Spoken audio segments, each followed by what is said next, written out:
5 వచనాలు.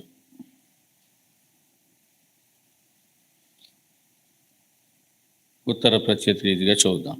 నేను కొంచెం చదువుతాను, మీరు కొంచెం చదవండి. కీర్తనలు 103.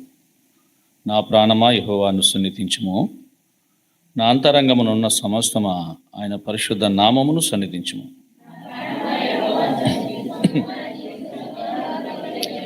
ఆయన నీ దోషములన్నింటినీ క్షమించువాడు, నీ సంకటములన్నింటినీ కుదుర్చువాడు.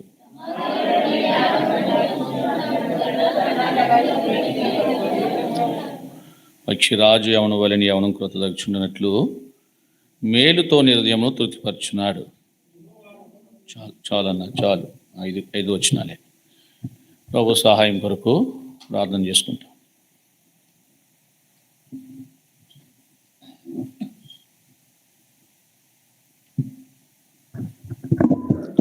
ప్రేమగల మా తండ్రి, మమ్మల్ని ప్రేమించిన మా ప్రియమైన ప్రభువా, శాశ్వతమైన ప్రేమతో ప్రేమిస్తూ విడువక మా ఎడల కృప చూపుతున్న దేవానికి వందనాలు.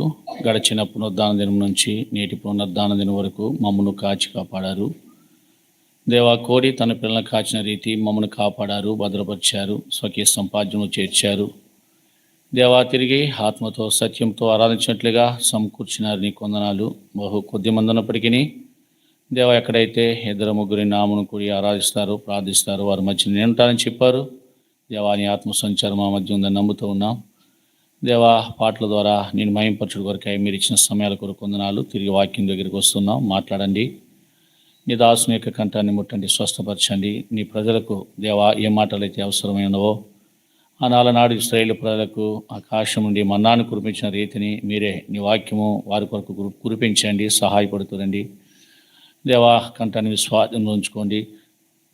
కొంత దగ్గు వస్తుంది, బాగు చేయండి. ప్రియమైన తండ్రి, ఎక్కడ ఇబ్బంది కలగకుండా సాయం చేయండి. దేవా, వినే చెవులు గ్రహించగల హృదయం అనుగ్రహించండి. వాక్యానుసారంగా వినడమే కాదు, నడిచే వారుగా ఉండడం కొరకే సిద్ధపరచండి. మీ ప్రేమ, మీ దయ, మీ వాత్సల్యత ఇక్కడ చేరొచ్చిన వారందరి పక్షాన్ని అనుగ్రహించుకుంటారని కృప చూపించమని యేసుక్రీస్తు నామంలో ప్రార్థించి దేవాని దాసును అభిషేకించుకుంటారమని వేడుకొనుచున్నాం తండ్రి. ఆమేన్.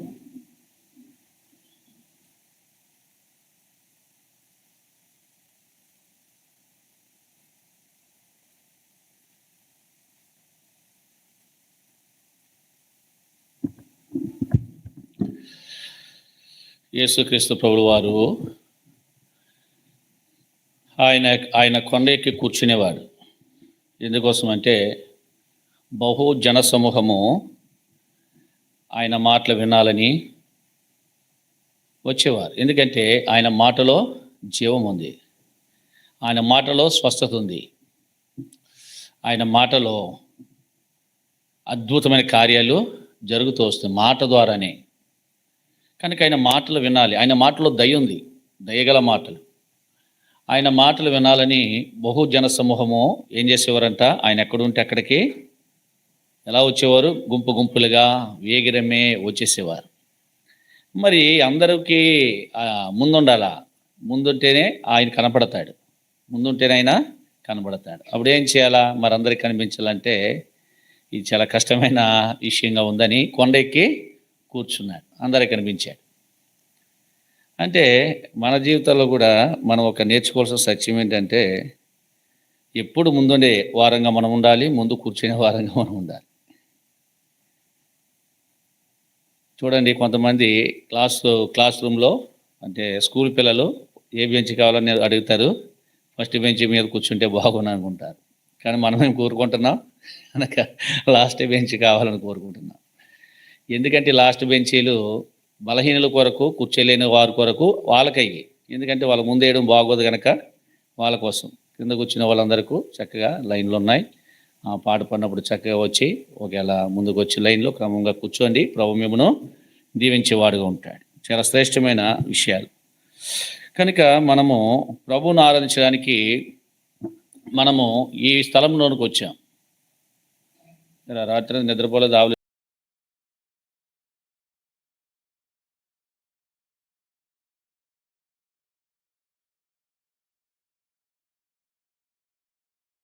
ప్రియమైన దేవుని పిల్లలారా, ప్రభువును ఆరాధించడానికి మనము ఇక్కడ చేరి వచ్చినాం. ఆరాధనకు పాత్రుడు, ఆరాధనకి యోగ్యుడు యేసు ప్రభువే. యోహాను సువార్త 4:24లో ఎప్పుడు మనం చదివేదే తీనవసరలొద్దు.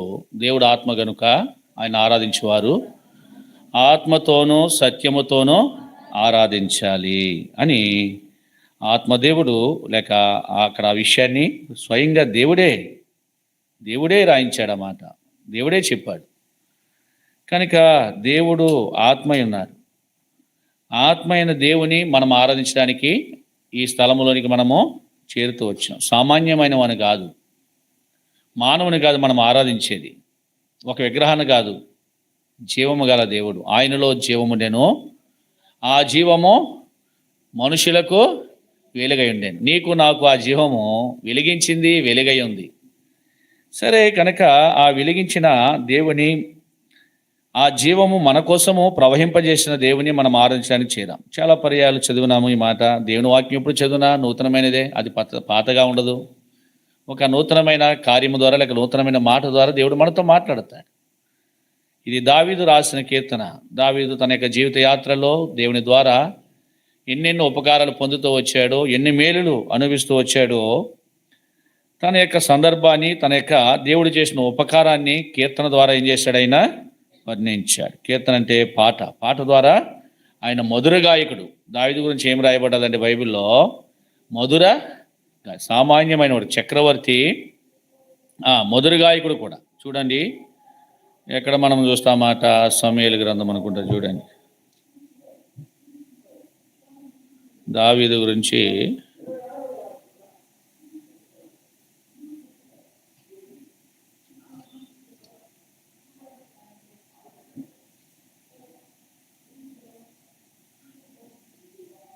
ఇరవై 23వ అధ్యాయం, 2వ సమూయేలు గ్రంథము 23వ అధ్యాయము మొదటి వచనం నుంచి చదవండి. దావీదు రచించిన చివరి మాటలు ఇవే. యెషే కుమారుడు దావీదు పలికిన దేవోక్తి. యాకోబు దేవుని చేత అభిషిక్తుడే మహాధిపత్యము నొందిన వాడును, ఇశ్రాయేలు స్తోత్ర గీతములను మధురగానము చేసిన గాయకుడునగు దావీదు పలికిన మధురగానం చక్కటి పాటలు రచించేవాడు. అంటే ఏది చేసినా పాట ద్వారానే దేవుని మహింపరిచేవాడు. అలాంటి మధుర గాయకుడు ఈయన అంటాడు, ఎవరితో చెప్పుకుంటాడు? తన ప్రాణంతో చెప్పుకుంటున్నాడు. నా ప్రాణమా ఏమన్నాడు? తన వ్యక్తిగతంగా తన ప్రాణంతో చెప్తాడు. నా ప్రాణమా అంటాడు.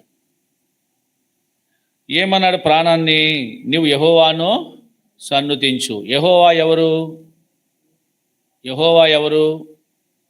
సృష్టికర్త, దావీదుకి ప్రాణం ఇచ్చినవాడు, ప్రపంచాలు నిర్మించినవాడు, సముద్రాలు నిర్మించినవాడు, సృష్టిని కలుగజేసినవాడు, నేల మట్టితో మానవుని నిర్మాణం చేసి తన జీవాన్ని పోసినవాడు యెహోవా. కనుక ఆయనని ఏం చేయాలి? నువ్వు సన్నుతించాలంటాడు. అంతరంగంలో ఉన్న సమస్తం, అంటే అంతరంగంలో ఉన్న అంటే లోనేముంటే అంతరంగంలో ఏమున్నాయి? కిడ్నీలు ఉన్నాయి, గుండె ఉంది, ఇంకా అనేకమైన ఎముకలు ఉన్నాయి, లివర్ ఉంది, ఇంకా చాలా పేగులు ఉన్నాయి, చాలా అవయవాలు ఉన్నాయి. లోన మన కనబడకుండా లోపల చాలా అవయవాలు ఉన్నాయి. అంటే అంతరంగంలో ఉన్న వాటన్నిటి కూడా చెప్తున్నాడు. ఏమని? యెహోవాను మీరు సన్నుతించండి అని. అంటే అన్నీ ఏకమవ్వాలా. అన్నీ ఏకమవుతేనే మనిషి కరెక్ట్గా ఉంటాడు. లోన ఏది కొంచెం తేడా ఉన్నా కానీ అనారోగ్యానికి గురైపోతాడు. అన్నీ కలిసి పని చేస్తాయంట. లోనున్నవన్నీ కూడా ఏం చేస్తాయి? ఆ గుండె కిడ్నీతో ఏకమై ఉంటుంది. అలాగే ఊపిరితిత్తులతో కలిసి ఏం చేస్తాయి? ఒకే టైంలో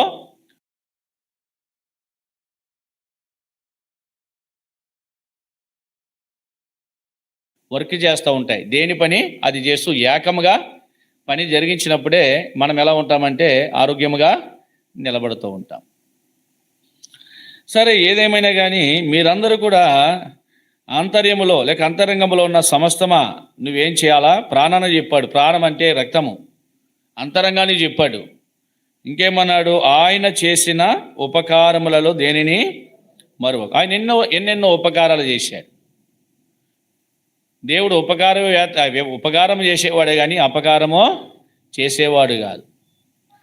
మనం చదువుతాం కదా, గత వారం కూడా చదివినాం. 145వ కీర్తన అనుకుంటా, చూడండి.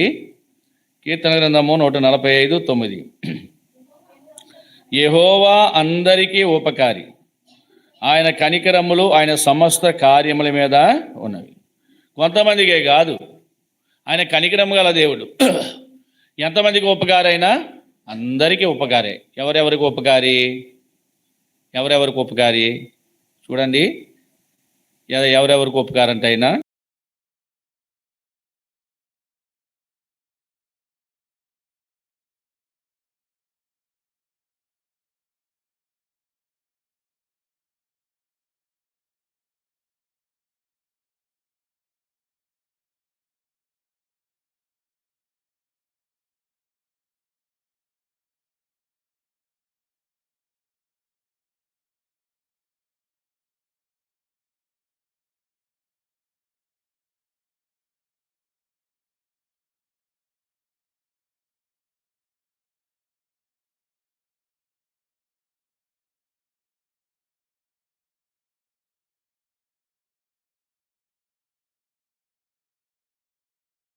ఉపకారి చూడండి.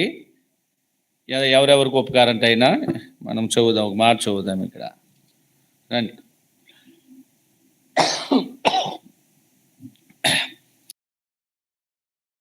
వారిని పోషిస్తున్నాడు, దేవుడు వారిని పెంచుతున్నాడు, దేవుడు వారి ఎడల కనికరపడుతున్నాడు. లేకపోతే చెడ్డవాళ్ళు అంటే భూమి మీద ఎవరు ఉండరు.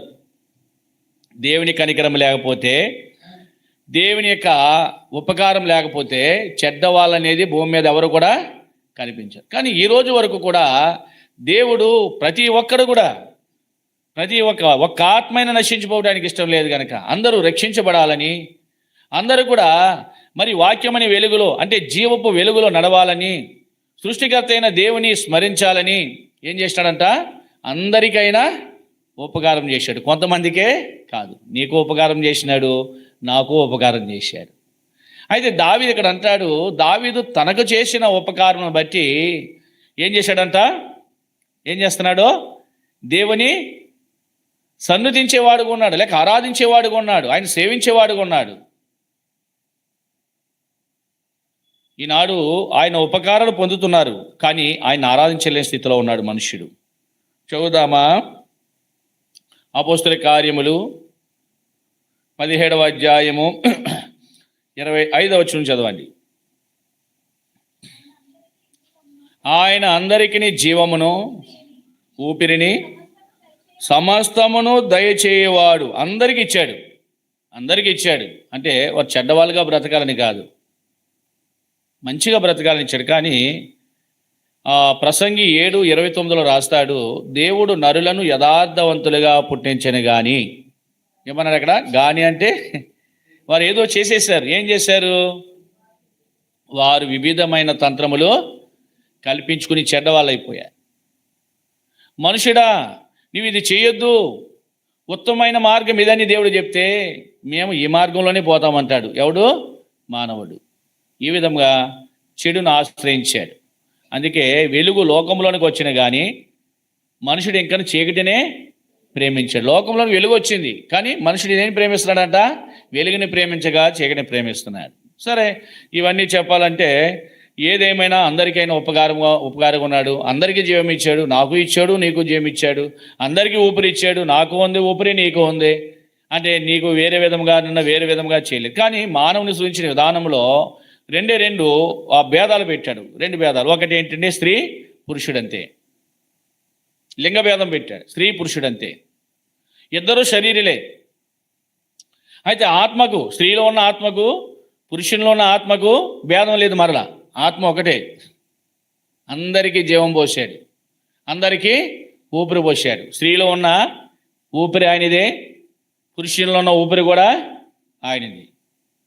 కనుక దావీదు వీటన్నిటిని కూడా గ్రహించంటాడు, ఆయన చేసిన ఉపకారములలో దేనిని మరవద్దు. ఏంటది ఆయన చేసిన ఉపకారములని మనం చూస్తే 3వ వచనంలో ఆయన దోషములన్నిటినీ క్షమించాడు. దేనికి క్షమించాడండి? దోషములు క్షమించాడు. అసలే దోషములు కనిపెట్టి చూస్తే దేవుని అయితే ఎవడు నిలుస్తాడు? ఎవరము నిలవలేం, అందరము దోషులమే. దేవుడు అంటాడు, తన మహిమ ఎదుట నిర్దోషులుగా నీవు నిలబడాలని దేవుడు ఏం చేసినాడంట? ప్రేమించి నీ కొరకు భూమి మీదకు వచ్చి నీవు చేసిన దోషములను ఆయన ఏం చేశాడు? క్షమించాడు. అసలే దోషాలు ఎలా ఉంటాయి, అవి చేసే పని ఏంటి, దోషముల ద్వారా ఎంత మానవ జీవితము చెడిపోతుంది, పాడైపోతుంది. చూడండి, ఒక 5 విషయాలు చాలాసార్లు చెప్పానయ్యి, మరొకసారి రిమెంబర్, జ్ఞాపకం చేస్తానంతే. చూద్దామా? న్యాయాధిపతుల గ్రంథము 4వ అధ్యాయం. న్యాయాధిపతుల గ్రంథం 4వ అధ్యాయము 1వ వచనం. యెహూదు మరణమైన తరువాత ఇశ్రాయేలీయులు ఇంకా యెహోవా దృష్టికి దోషులైరి. దేవుని దృష్టికి ఇశ్రాయేలు అంటే మనుషులే, వాళ్ళు కూడా ఇశ్రాయేలు ద్వారా వచ్చినారు. అంటే వారు మూలపితరుడు లేక మూలపురుషుడు యాకోబు. యాకోబు ఇశ్రాయేలుగా మార్చబడుతూ వచ్చాడు కనుక ఇజ్రాయేలు అనే పేరు వారికి కలుగుతూ వచ్చింది, ఇజ్రాయేలీలని. అయితే వీరు దేవుని దృష్టికి ఏమయ్యారు? దోషులైపోయినారు. వాస్తవానికి కీర్తన గ్రంథము 40వ అధ్యాయం 12వ వచనం ఏం చెప్తుంది దోషం గురించి? చదవండి త్వరగా. కీర్తన గ్రంథము 40వ అధ్యాయం 12వ వచనం. నన్ను చుట్టుకున్న ఈ అపాయాలు నా దోషములు నన్ను తరిమి పట్టుకొనగా నేను తల ఎత్తి చూడలేకపోతిని. చాలమ్మా. ఇక్కడ తల వెంట్రుకల కంటే మించినవి దోషాలు. దోషాలు ఎలాంటివంట? తల వెంట్రుకలు ఎప్పుడైనా లెక్క పెట్టుకున్నారా? తల వెంట్రుకలే లెక్కించలేము మనం కదా, చాలా కష్టము. చాలా ఉంటాయి తల వెంట్రుకలు కూడా. తల వెంట్రుకలు కూడా అవి అంత తీరిగ్గా లెక్క పెట్టాలంటే చాలా ఓరిమే అవసరం. సరే, ఇప్పుడు మానవుని యొక్క దోషములు, మానవుని యొక్క దోషము ఏమైందంట? తరిమేసేస్తుంది, తరుముతుంది, పట్టేస్తుంది, తరిమి పడుతుంది. తరిమి ఏం చేస్తుందంట? దోషము ఎక్కడో చోట పట్టుకుంటుంది. ఎన్ని దోషాలంటే తలకంటే ఎంత ఎత్తుగా ఉన్నాయంటండి? తలకంటే ఎత్తుగా ఉన్నాయి. తల వెంట్రుకల కంటే తరిమి, తలకంటే ఎత్తి చూడలేక, తల ఎత్తి చూడలేనన్ని దోషాలు. అంటే చాలా సిగ్గుతో, అవమానముతో మనుషుడు ఉన్నాడు దోషమును బట్టి. అవి వెంట్రుకల కంటే, అంటే తల వెంట్రుకల కంటే మించిన దోషాలు అంటాయి. అవి తరిమేస్తున్నాయి. దోషాలు ఏం చేస్తున్నాయంటండి? తరిమి తరిమి తరిమి పట్టుకుంటున్నాయి. దోషమును బట్టి నీలో భయం కలిగింది. నువ్వు ధైర్యవంతుడవు, నువ్వు భయసుడు కాదు. ఆయన యూదాగోత్రపు సింహం. దేవుడు తన పిల్లలను కూడా సింహం వలె చేశాడు కానీ పిరికి వారిగా చేయలే. పారిపోయేది ఎవరు? పారిపోతారు? పిరికి వారు పారిపోతారు, ధైర్యం లేని వాళ్ళు పారిపోతారు. కనుక ఇక్కడ దోషములు ఏం చేస్తున్నాయి? పిరికితనంలో తీసుకుపోయాయి, పారిపోయినట్లుగా చేస్తున్నాయి. అయినా దోషాలు ఏం చేస్తున్నాయంట? తరిమి తరిమి తరిమి పట్టేస్తున్నాయంట మనిషిని. అంటే నెమ్మది లేకుండా చేస్తున్నాయి మానవుడు చేసిన దోషాలు. అంటే దోషాలంటే పనులే, చెడు పనులు, అసహ్యమైన పనులు, దేవునికి ఇష్టం లేని కార్యాలు. ఇవన్నీ కూడా మానవుని ఏం చేస్తున్నాయంట? తరుముతున్నాయంట. కానీ అనుకుంటున్నాడు, కానీ నన్ను తరుముతలేదు అనుకుంటున్నాడు. తరిమి పట్టుకుంటున్నాడు. చూడండి, ఇక్కడ ఈ దోషానికి కొంత నిర్వచనముగా ఒక మాట మీకు చూపిస్తాను. ఇక్కడ యెహోషువ అంటాడు ఇశ్రాయేలు ప్రజలతో ఏమని చెప్తున్నాడు చూడండి. ద్వితీయోపదేశ కాండమా సంఖ్యాకాండం, ఒక్క నిమిషం వెయిట్ చేయండి. సంఖ్యాకాండం అనుకుంటాం. సంఖ్యాకాండము 32వ అధ్యాయం 23వ వచనం. సంఖ్యాకాండము 32వ అధ్యాయం 23వ వచనం. మీరు అట్లు చేయనేలా యెహోవా దృష్టికి పాపం చేసిన వారగుదురు గనుక మీ పాపము మిమ్మును పట్టుకొనును అని తెలుసుకో. పట్టేస్తుంది, పట్టబడతావు. ఎట్లు అంటే ఆ పై చరిత్ర చదివితే అర్థమవుతుంది. యెహోషువ వారితో మాట్లాడుతూ వచ్చాడు. యెహోషువ కాదు, మోషే. అప్పుడు మోషే ఉన్నాడు. మోషే ఇక్కడ వారితో ఇక్కడ చెబుతూ వచ్చాడు. ఏమని చెప్తూ వచ్చాడండి? ఇక్కడ మరి యొర్దాను యువతల వీళ్ళు ఉన్నారు, ఇశ్రాయేలీలు ఉన్నారు, రూబేను గోత్రికులు అందరూ ఆగిపోతామని చెప్పినారు. మీరేం చేయాలి? యొర్దాను దాటి వెళ్ళి మీ సహోదరుల కొరకు మీరు యుద్ధం చేసి ఆ యొక్క పట్టణాలు కూడా మీరేం చేయాలా? స్వాధీనం చేసుకోవాలి. కానీ యొర్దాను అవతలకి వెళ్ళి మీరు మీ సహోదరులకు సహాయం చేయకపోతే గనక నేనైతే ఉండనో తెలియదు, కానీ మీ పాపం మిమ్మల్ని ఏం చేస్తుంది? పట్టేస్తుంది. అట్లు చేయకపోతే మీ సహోదరులకు మీరు సహాయపడి యొర్దాను దాటి వారికి అక్కడ యుద్ధము చేసి అక్కడ ఉన్న వారిని వెళ్ళగొట్టకపోతే మీరేం చేసిన వాళ్ళు అవుతారు? ముందుగానే చెప్పేశాడు మోషే, మీరు పాపం చేసిన వాళ్ళు అవుతారు. పాపం చేసిన వాళ్ళు. పాపం మిమ్మల్ని పట్టేస్తుంది. నేను పట్టుకోని మిమ్మల్ని పట్టేది ఎవరు? దోషము తరిమి పట్టుకునేది. అంటే ఏదైతే చేయకూడదో ఆ పనులు చేసిందే దోషము, ఏదైతే చేయాలో అది చేయకపోవడమే అది కూడా దోషమే, అది కూడా పాపమే, పట్టేస్తుంది. జాగ్రత్త. సరే, ఇప్పుడు ఈ దోషం గురించి మనము జ్ఞాపకం చేసుకుంటే ఈ దోషము తరిమి పట్టేది తర్వాత సామెతలు 5:22 మనము చూస్తాము. చదవమ్మా త్వరగా. సామెతల గ్రంథము 5వ అధ్యాయం 22వ వచనం. దోషములు ఏం చేస్తున్నాయంట? చిక్కుల్లో పడేస్తున్నాయి. చిక్కుల్లో పడిపోతావు. ఏమయ్యా ఎలా ఉన్నావు అంటే, కొన్ని చిక్కుల్లో ఉన్నానండి. ఎందుకు వచ్చినాయి చిక్కులు? చిక్కుముళ్ళు వస్తాయా? చిక్కుముడు పడిపోయిందండి తాడికి, చిక్కడిపోయినాయి. అవి వస్తాయి సాధారణంగా, చిరాకు వచ్చేస్తా తీయాలంటే ఇసుకుపోతాం అన్నమాట, అంత కష్టం అన్నమాట. అలాగే ఇప్పుడు దోషము ఏం చేసింది? తరమడమే కాదు, నిన్ను ఎక్కడ పడేసిందంట? చిక్కుల్లో పెట్టేసింది. జాగ్రత్త. ఎంత దౌర్భాగ్యమైన జీవితం. తర్వాత ఆదికాండము 43:13 మనం చూస్తే, ఆదికాండము 43:13 చదవనమ్మా త్వరగా. క్షమించండి, 4:13. ఆదికాండము 4:13. ఆదికాండము 4వ అధ్యాయము 13వ వచనం. అందుకు కయ్యేను, నా దోష శిక్ష నేను భరింపలేనంత. ఎవరన్నారు ఈయన? కయ్యేను, ఆదాము మొదటి కొడుకు, ఆదాముకు ప్రథమ సంతానం. సాతానికి చోటిచ్చినవాడు, దోషానికి చోటిచ్చినవాడు, జీవితాన్ని పాడు చేసుకున్నవాడు, దేశదిమ్మరై తిరిగినవాడు, అయిపోయాడంతే. అతని దోషము సత్క్రియలు ఆయన దగ్గర లేవు. అక్కడికే ప్రభు చెప్పాడు, నువ్వు సత్క్రియ చేయకపోతే వాకిట్లోనే పాపము పంచుకొని ఉంటుందని చెప్పాడు. సత్క్రియలు ఆయనలో లేవు. తమ్ముని చంపేశాడు, నరహంతకుడు అయిపోయాడు. ఇప్పుడు అంటాడు, అయ్యా నేను చేయకుండా పని చేశాను, నా దోష శిక్ష నేను భరింపలేనంత భరించలేను, మోయలేను. ప్రభుని బ్రతిమాలుతున్నా, అయ్యా నేను మోయలేనయ్యా. ఏదన్నా ఓ నాకు గుర్తయిపోతే నన్ను ఏం చేస్తారో? చంపేస్తారు. నేను చంపబడతాను, నరకానికి పోతాను, పాతాళానికి పోతాను. ఓ గుర్తు కావాలి నాకు. ఏం కావాలా? ఆ దేవుడు కయ్యన్ని ఎవరో చంపకుండా ఏం చేశాడు? ఓ గుర్తు వేశాడంట, ముద్ర వేశాడు. అంటే మానవుని యొక్క దోషములు ఎలాంటివంటే మోయలేనివి, భరించలేనివి. అర్థం ఏంటి? తరిమేవి, చిక్కుల్లో పడేసేవి, మోయలేని దోషాలు. అంతేకాదు, చూడండి మనం చదువుతాం కదా కీర్తన గ్రంథము లేక యజ్రా గ్రంథము 9వ అధ్యాయం 6వ వచనంలో ఇందాకే చెప్పుకున్నాం, తల కంటే పైగా ఉన్నవని. చదవండి, యజ్రా 9:6.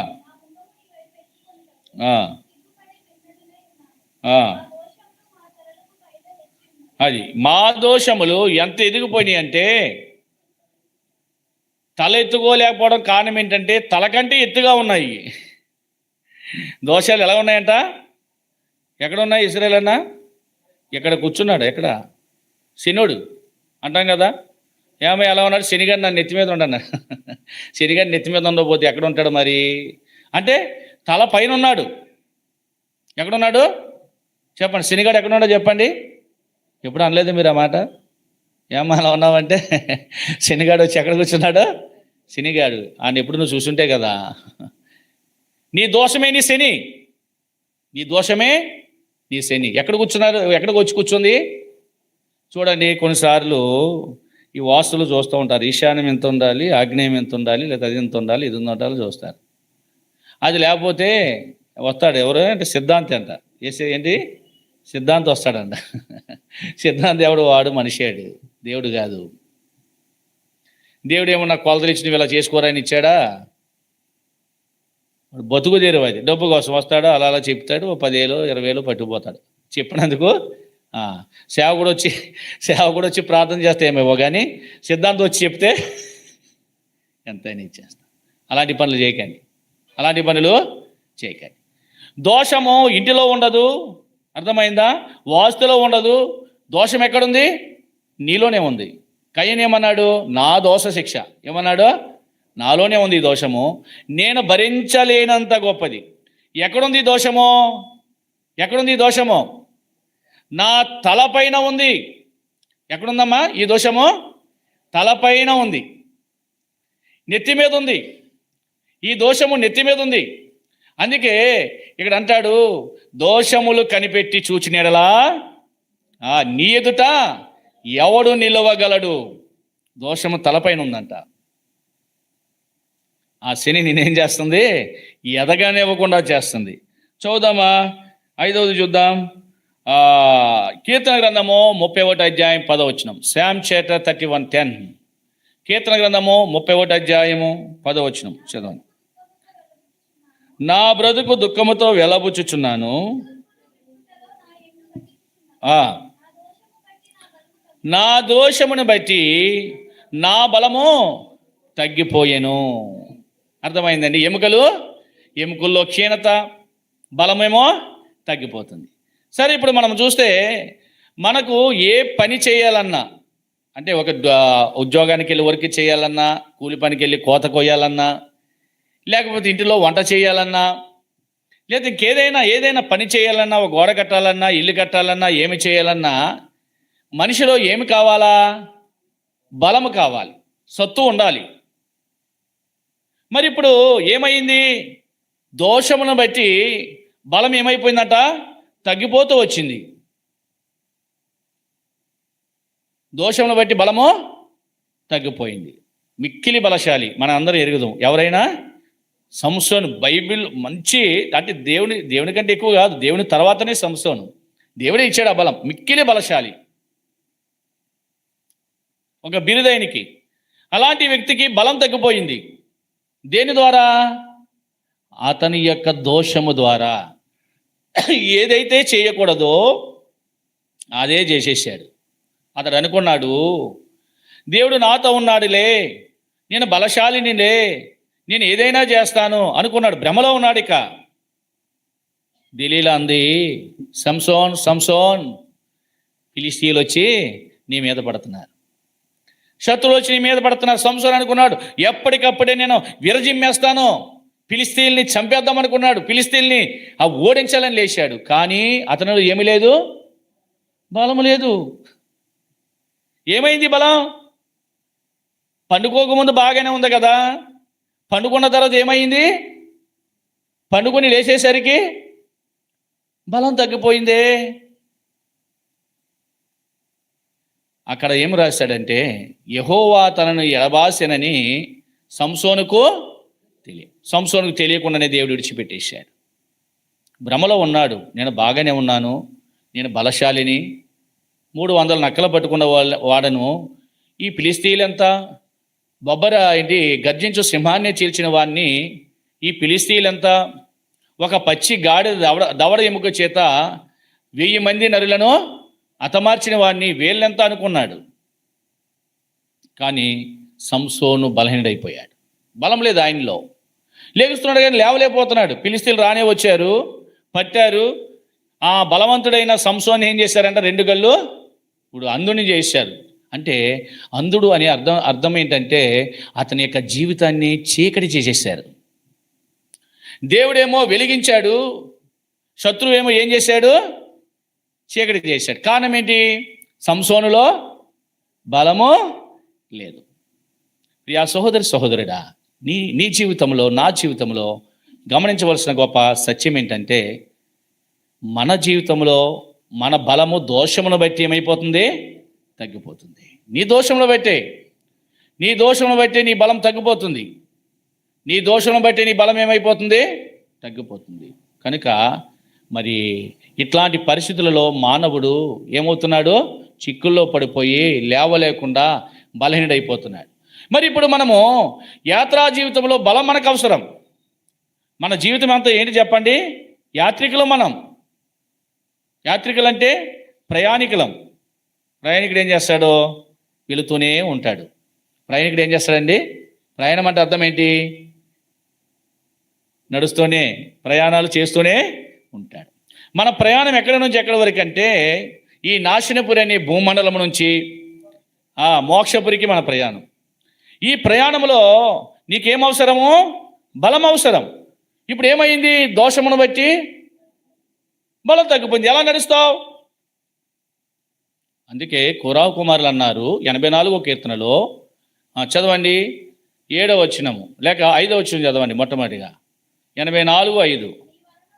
నీ వలన బలమునందు మనుషులు ధన్యులు, యాత్ర చేయు మార్గములు వారికి అతి ప్రియములు. ఇప్పుడు 7వ వచనం. వారు నానాటికి బలవృద్ధి నొందుచు ప్రయాణం చేయొచ్చు, వారిలో ప్రతివాడును సియోనులో దేవుని సన్నిధిని కనబడేవాడుగా ఉంటాడు. ఎవరు వాళ్ళు? ఎవరు వాళ్ళు? దేవుని వలన బలము నొందిన మనుషులు. అయితే ఇప్పుడు దోషము ఏం చేసింది? దేవుడు బలం ఇచ్చాడు, కానీ మనుషుడు ఏమయ్యాడు? దోషమును బట్టి శనువుని ఎక్కడ తెచ్చుకున్నాడు? తలపైకి తెచ్చుకుని దోషాన్ని బలహీనుడైపోయాడు, బలము లేనాడైపోయాడు, నడవలేని స్థితిలో ఉన్నాడు, సాగలేని స్థితిలో ఉన్నాడు. సాగకపోతే ఎలా? ఇశ్రాయేలు ప్రజలు సాగకపోతే వారు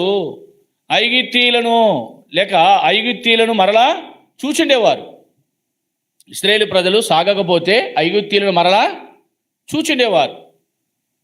ఐగుప్తీయులు చాలా శ్రమ పెట్టారు, వారిని బాధ పెట్టారు, బానిసలుగా చూశారు, వారిని ఎంతగానో వేధిస్తూ వచ్చారు. అయితే ఇశ్రాయేలు ప్రజలు ఏం చేశారు? సాగిపోయారే కానీ ఆగలేదు. సాగిపోయే బలాన్ని, అంటే ప్రభు మాటకు లోబడ్డారు, ప్రభు మార్గాల్లో ఉన్నారు కనుక దేవుడే వారికి ఆ బలాన్ని ప్రసాదించాడు. దేవుని వలన బలము మనకు దొరకాలి. ఇప్పుడు దేవుడు ఇచ్చాడు బలం, కానీ దాన్ని ఏం చేశాం?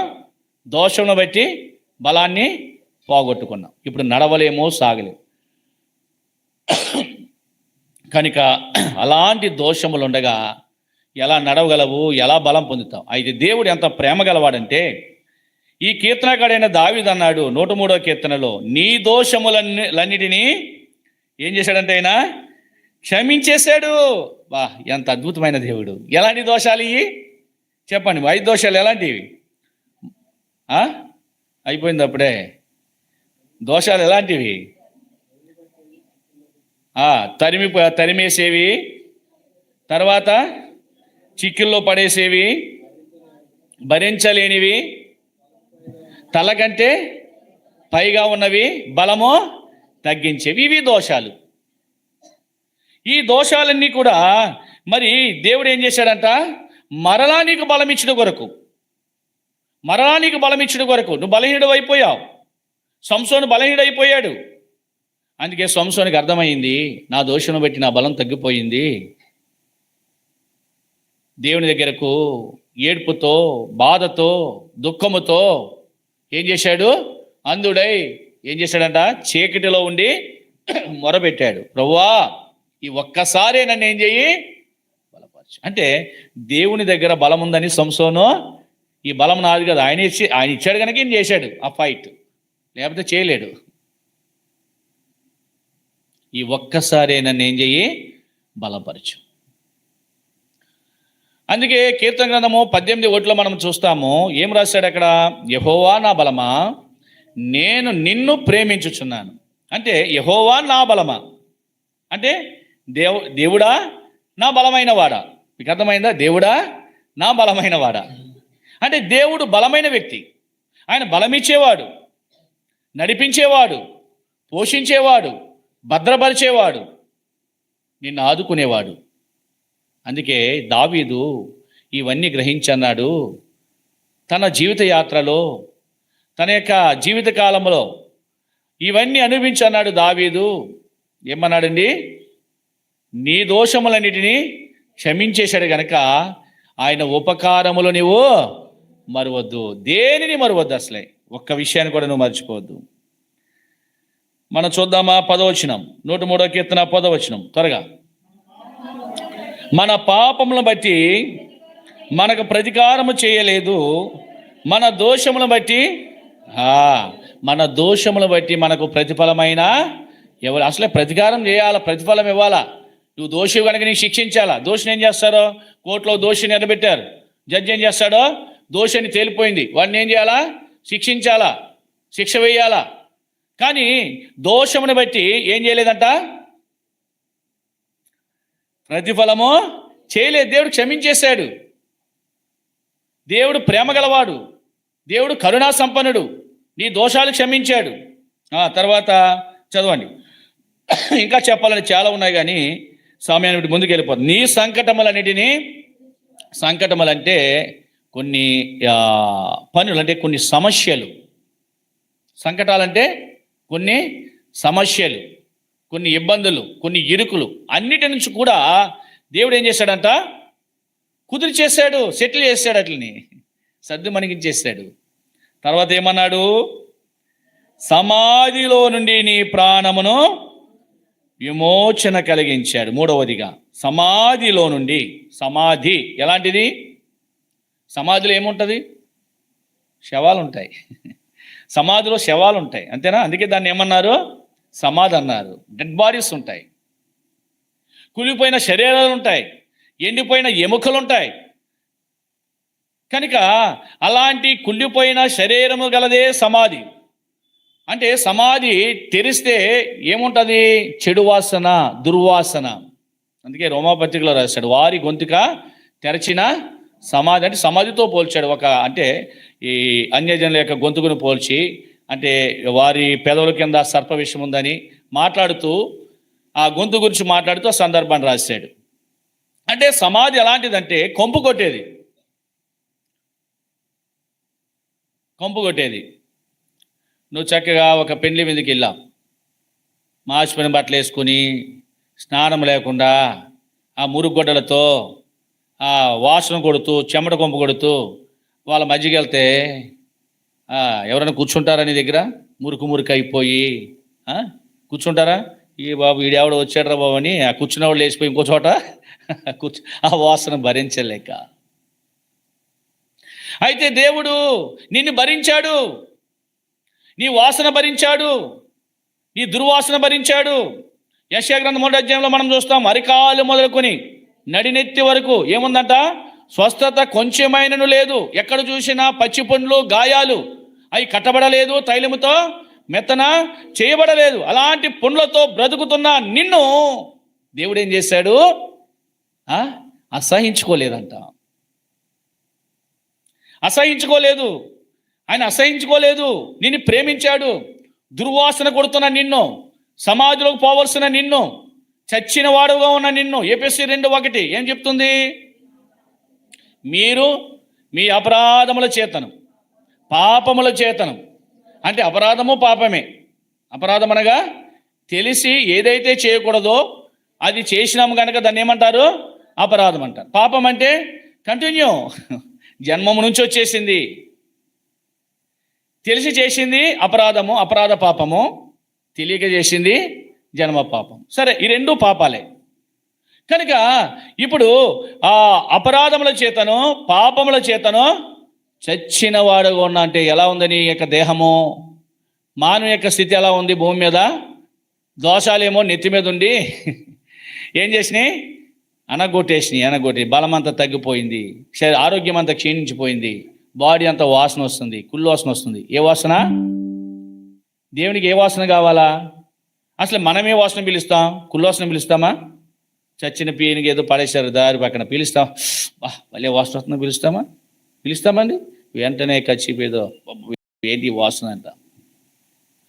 దేవుడిని దుర్వాసన సహించాడు, దేవుడిని కుళ్ళు వాసన సహించాడు. నీకు సమాధి లేకుండా, సమాధిలో నుండి, అక్కడ ఏమన్నాడు? సమాధిలో నుండి అంటే నువ్వు సమాధిలో ఉన్నావు. అంటే సమాధిలో చచ్చిన శవాలు ఎలాగైతున్నావో అలా ఉన్నావు నువ్వు. అందుకే అన్నాడు సమాధిలో నుండి అన్నాడు. అంటే సమాధిలో నుండి నిన్నేం చేశాడు? నీ ప్రాణాన్ని విమోచించాడు, చచ్చిన నీకు విమోచన కలిగించాడు. అంటే క్షీణించిపోయిన ఆరోగ్యానికి యేసుక్రీస్తు ప్రభుల వారు 2025 సంవత్సరాల క్రితం భూమి మీదకి వచ్చి తన ప్రాణం ఇచ్చి ఆ కలవరి గొల్గొతా కొండపైన ఆయన చూపిన ప్రేమ ఎంత అద్భుతమైనదంటే ఆ యొక్క జీవము, అంటే ఆయన చనిపోయి ఆయనలో ఉన్న జీవము నీకు ఇచ్చేశాడు. ఎవరిస్తారండి? ఎవరన్నా ఇవ్వగలరా? ఆయన మరణము, ఆయన జీవము ఎవరికి ఇచ్చాడు? మనకిచ్చి మనలను జీవింపచేయు ఆత్మగా చేసి మరలా ఏం చేశాడండి? ఇప్పుడు మనలో ఉన్న, ఎప్పుడైతే ఆయన జీవం మనలో ప్రవహించిందో, మనుషుల్లో ప్రవహించిందో, చచ్చినోళ్ళలో ప్రవహించిందో, ఇప్పుడు మరలా ఏమైంది? ఆ బాడీ అంతా కూడా రికవర్ అయిపోయింది. పుండ్లు తగ్గిపోయాయి, దుర్వాసన పోయింది. చూడండి, తప్పిపోయిన ఆ కుమారుడు వచ్చినప్పుడు తండ్రి ఏం చేశాడు? ఫ్రెష్గా స్నానం చేయించాడు, ఆ చేతికి ఉంగరం పెట్టాడు, ప్రశస్త వస్త్రాలు తొడిగాడు, క్రొవ్విన దూడ తీసుకొచ్చాడు. అంటే మంచి వస్త్రాలు వేశాడు. సరే, ఏదేమైనా కానీ దేవుడు ఎంత కార్యం చేశాడంటే మన పక్షాన ఈ దుర్వాసన కొడుతున్న వాళ్లకు ఆయన జీవం ఇచ్చి, ఆయన జీవం మనలో ప్రవహిస్తున్నప్పుడు మన పుండ్లన్నీ తగ్గిపోయాయి, మన గాయాలన్నీ తగ్గిపోయాయి. నీ గాయాలు తగ్గించడం కొరకు, నీ పుండ్లు మాన్పుట కొరకు ఆయన పంచగాయాలు పొందాడు. యేసుక్రీస్తు ప్రభువు వారు ఎన్ని గాయాలు పొందాడండి? 5 గాయాలు. 5 గాయాలు పొందాడు ఆయన. తలకు ముండ్ల కిరీటము, 2వ గాయం ఎక్కడ?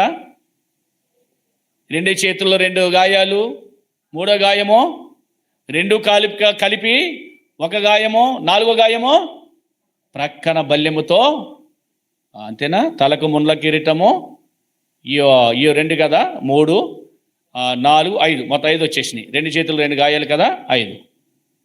కనుక ఈ విధముగా దేవుడు నీ గాయాలు మాన్పుట కొరకై ఆయన గాయములు చేసుకున్నాడు. ఆయన గాయముల నుంచి వచ్చిన రక్తము ద్వారా మనకేమిచ్చాడు? విమోచించాడు. చదవండి, ప్రకటన గ్రంథము 1వ అధ్యాయం 6వ వచనం. Revelation chapter 1:6. త్వరగా, ప్రకటన 1:6. మనలను ప్రేమించుచు తన రక్తము వలన మన పాపముల నుండి మనలను విడిపించిన వానికి మహిమయు ప్రభావమును యుగ యుగములు కలుగునుగాక. ఎంత అద్భుతమైన మాట ఇది! మనల్ని ప్రేమించేశాడు. ఎంత ప్రేమించాడంటే ఎవరు నిన్ను ప్రేమించలేదు, ఎవరు నీ మీద జాలిపల్లే, అందరూ అసహించుకునే వాళ్ళే. నీ దగ్గర దుర్వాసన ఉంది, చెడు వాసన. ఒక సామాన్యమైన మనిషి వాసనతో వస్తే నీ భరించలేవే. కానీ ప్రపంచమందు కూడా యేసుక్రీస్తు ప్రభువు వారు భూమి మీద రాకముందు దుర్వాసనతో నిండిపోయి అపరాధము పాపముల చేత దోషముల చేత చచ్చి బలహీనుడై లేవలేకుండా ఉన్నప్పుడు యేసు ప్రభువు వారిని ప్రేమించాడు. ఆయన రక్తం ఇచ్చేశాడు. ఆయన రక్తం ద్వారా నీ గాయాలు కడిగాడు. నీ గాయాలకి ముందేంటి? ఆయన రక్తమే. ఎక్కడి నుంచి ఎక్కడి దాకా పోసాడు ఆయన రక్తము? గాయాలు ఎక్కడి నుంచి ఎక్కడి దాకా ఉన్నాయి? అరికాలు ఎక్కడుంది? క్రింద ఉంది. నడినెత్తి ఎక్కడుంది? ఎక్కడుంది? నడినెత్తి పైన ఎవరున్నారు? దోషమనే శనిగాడు ఉన్నాడు. ఎవడన్నాడు? దోషమనే. దేవుడు ఎంత ప్రక్షాళన చేశాడండి! ఎంత అద్భుతమైన కార్యం చేశాడు! దేవుడు ఎంత ప్రేమ చూపించాడు! ఆ తలపైన, నడినెత్తి పైన ఉన్న దోషమంతటిని కూడా ఏం చేశాడంట? ఆయన రక్తం ద్వారా కడిగేసి నిన్ను క్షమించేశాడు. బలహీనమైన నీ దేహాన్ని, లేక బలహీనమైన నిన్ను ఏం చేశాడు? బలపరిచాడు. ఆనాడు సంసోను బలపరిచినట్టుగా. సంసోను అడిగాడు, నువ్వు అడగకపోయినా దేవుడు నిన్ను బలపరిచాడు, నిన్ను ప్రేమించాడు. నువ్వు పాతాలను పోకూడదు, నువ్వు సమాధిలోకి వెళ్ళకూడదు, సమాధిలో కుళ్ళిపోతున్నావు. అందుకే నేను సమాధిలో నుండి ఏం చేసేసాడు? లే ఇంకా సమాధి వద్దు, నీకు సమాధి ఖాళీ చేశాడు. అందుకే ఆయన చూపించాడు. ఆయన చచ్చిపోయాడు, పాతి పెట్టబడ్డాడు, 3వ దినమున లేచాడు. సమాధిని ఏం చేశాడు? ఆయన ఖాళీ చేశాడు. అయితే ఆయన యందు నిలిచి ఉన్న మనకు, ఆయన జీవము ప్రవహిస్తున్న మనకు కూడా మన సమాధులు కూడా ఖాళీ చేసేసాడు. మనకు కూడా సమాధులు లేవు. ఈ మట్టి దేహానికే సమాధి, కానీ ఆత్మకు సమాధి లేదు. అది చిరకాలం ఉంటుంది. అందుకే దావీదు ఎంత వర్ణించాడంటే, అయ్యా సమాధిలోంచి నా ప్రాణాన్ని, ఓ ప్రాణమా, నీ ప్రాణము ఈ రోజు ఉన్నావంటే, ఈ రోజు నీవు బ్రతుకుతున్నావంటే నీ ప్రాణాన్ని దేవుడే విమోచించాడు. అంతేకాదు, కరుణ, కటాక్షాలు నీకు కిరీటముగా పెట్టేశాడు. కిరీటము రాజుకు ఘనత. లూకా సువార్త 1:47 రాస్తాడు.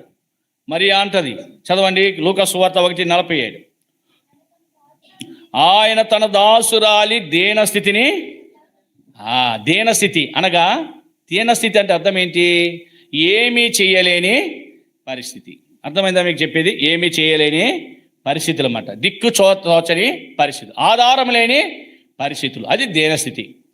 అలాంటి దీనస్థితిలో నీవు ఉండగా, నీకు ఆధారం లేని పరిస్థితిలో నీవు ఉండగా, ఆ ప్రేమగల దేవుడు నిన్ను ప్రేమించడమే కాదు, నీ పాపములు కడడమే కాదు, నీ దోషాలు క్షమించడమే కాదు, నీ సంకటములు కుదర్చడమే కాదు, సమాధిలోని నీ ప్రాణాన్ని విమోచించి లేవనెత్తడమే కాదు, అంతేకాదు కరుణా కటాక్షములను ఏం చేశాడంట? కిరీటం తీసుకొచ్చి పెట్టాడంట.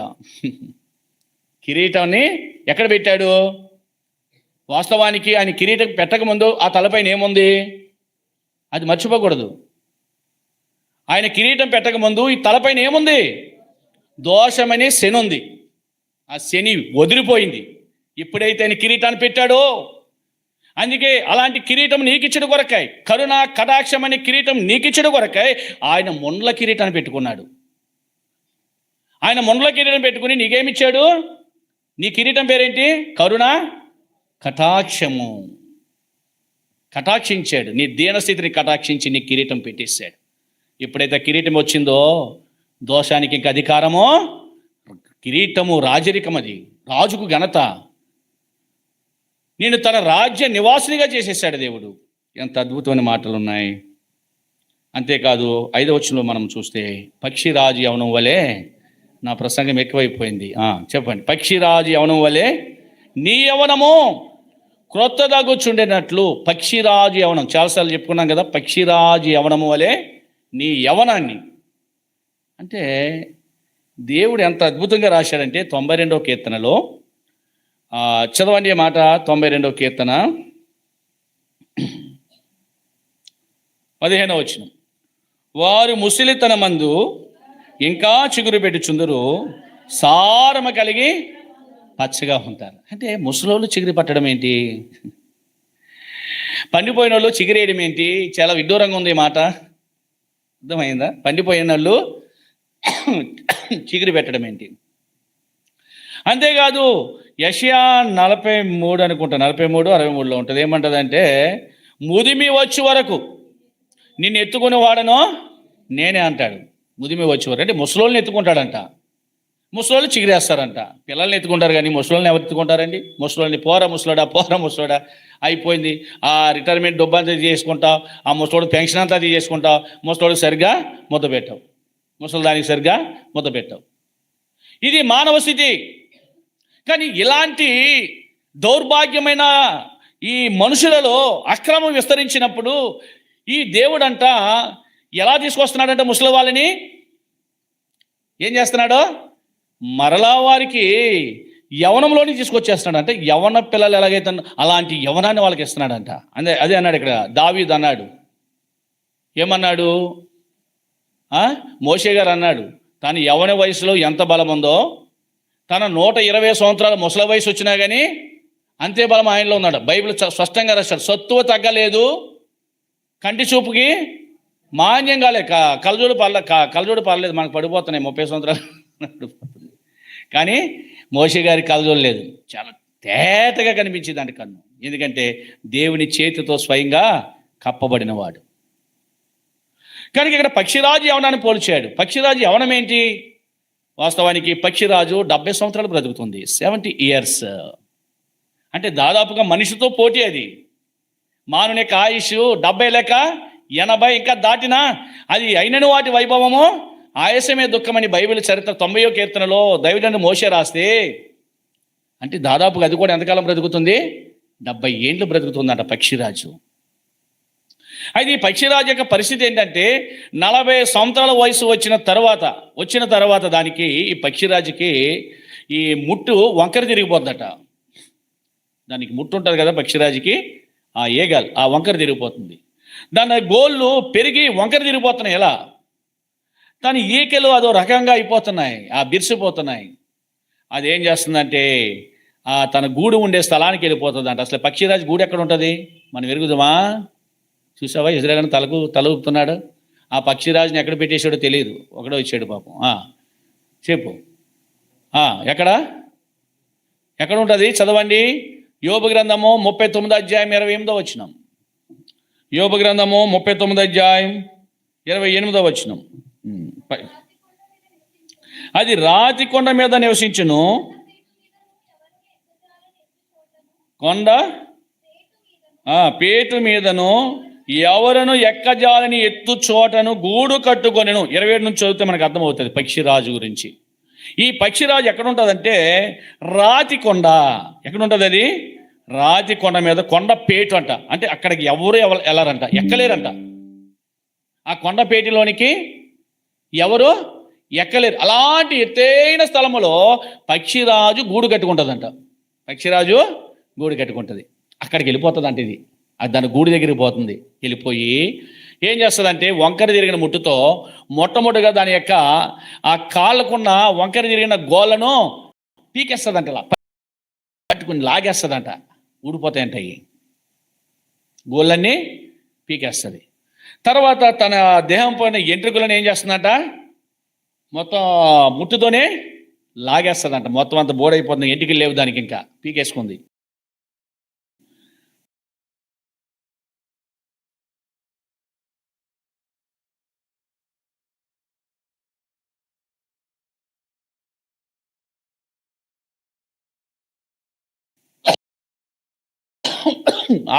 ఏకలు లేవు, పొడవాటి ముట్టి లేదు, పొడవాటి గోళ్ళు లేవు, ఇంకా ఏకలు లేవు. వయసు ఎంత దానిది? ఎప్పటికీ 40 సంవత్సరాలు, 40 years. కానీ ఏదీ లేదు, బోడైపోయింది.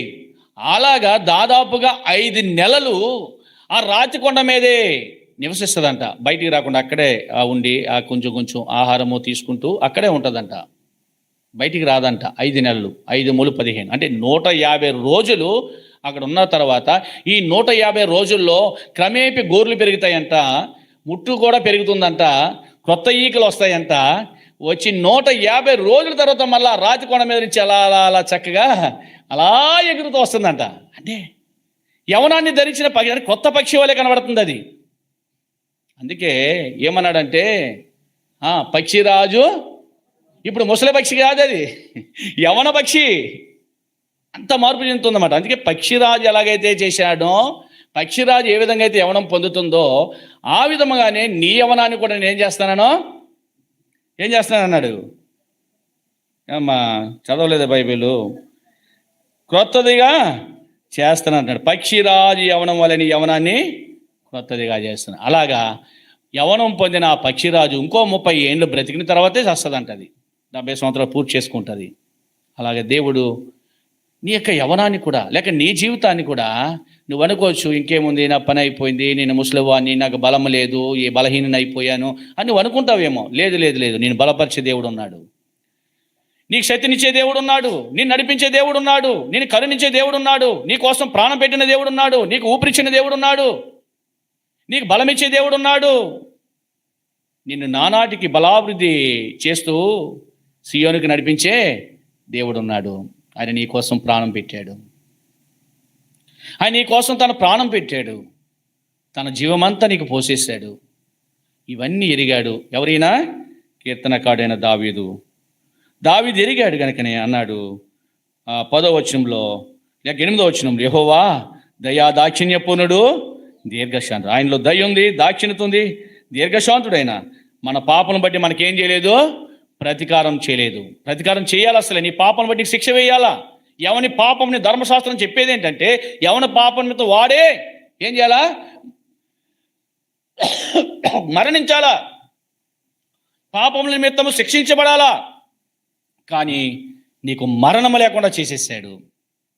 నీ పాపాలను ఏం చేశాడంటే ఆయన పాపము బట్టి ఆయన ప్రతీకారము చేయలేదు, నీకు శిక్ష లేకుండా చేసేసాడు. రోమా 8:1 ప్రకారము ఇప్పుడు క్రీస్తు యేసునందున్న వారికి ఏ శిక్ష విధి, శిక్ష లేకుండా శిక్షను రద్దు చేసేసాడు. అందుకే 11వ వచనంలో అన్నాడు, భూమి కంటే ఆకాశం ఎంత ఉన్నతముగా ఉన్నదో, భూమి కంటే ఆకాశము ఉన్నతమైనదంట, ఆయన యందు భయము భక్తి గలవారిడలా ఆయన కృప అంత అధికము చేసేసాడు. 12వ వచనంలో అంటాడు, పడమరికి తూర్పు ఎంత దూరమో, పడమర తూర్పుని కొలవలేం. అలాగేం చేశాడంట, మన అతిక్రమములు అంటే అతిక్రమముల ద్వారా వచ్చిన పాపాలను కూడా అతుకోకుండా చేశాడు, దూరం చేసేసాడు. చాలా బాగుంది. 13వ వచనం, తండ్రి తన కుమారులు ఇలా జాలిపడినట్లు యెహోవా తన యందు భయభక్తులు నీ ఎడల జాలిపడుతూ వచ్చాడు. ఆయన నీ మీద ఎవరు జాలిపడలే, కానీ నీ మీద ప్రభు జాలిపడ్డాడు. మనము నిర్మింపబడిన రీతి ఆయనకి తెలిసే ఉన్నది, మనం మంటి వారమని ఆయన జ్ఞాపకం చేసుకుంటూ వచ్చాడు. ఈ విధముగా జ్ఞాపకం చేసుకుని ఆయన ఉపకారాలు చేయడమే చేశాడు. ఆయన ఉపకారాలు ఎన్ని చెప్పుకున్నా మనము వర్ణించదు. ఎన్నెన్నో అందరికీ ఉపకారే, కొంతమందికే కాదు, అందరికీ. నీకే ఉపకారే, నాకు ఉపకారే, దావీదుకు ఉపకారే, నీకు ఉపకారే. ఆయన చేసిన ఉపకారాలు ఆ భక్తుడు మర్చిపోకుండా ప్రభును శ్లాఘించాడు, ఆరాధించాడు. వాస్తవానికి నీ దోషాలు బట్టి నీకు ప్రతిఫలం ఇవ్వాలా, దోషాలు బట్టి నీకు శిక్షించాలా, నీ పాపాలను బట్టి నీకేం చేయాలా, మరణ శిక్ష వేయాలా. కానీ మరణం నువ్వు పొందొద్దు, నువ్వు మరణం పొందొద్దు, నేను పొందుతాను. నీకు బదులుగా ఆ శిక్ష ఎవరి మీద వేసుకున్నారు? ధర్మశాస్త్రం చెప్తుంది, ఎవని పాపం వాడే వీళ్ళందరి పాపాలు నేనే మోస్తాను. ఇదిగో లోక పాపను మోసుకుని పోవు దేవుని గొరిపిల్ల. నీ పాపం నా పాపం, నీ దోషం నా దోషం ఆయన మీద వేసేసుకుని ఆయన మనందరి కొరికై మనకు బదులుగా ఆయనే ప్రాణం ఇచ్చేసాడు. ఎంత మంచి దేవుడైనా అట్లాంటి దేవుని మనము ఆరాధించినట్లుగా కూడి వచ్చిన ఆత్మదేవుడు మన సహాయపడిన గాక. ఆమేన్. లేచి నిలబడి ఒక పాట పాడుకుంటూ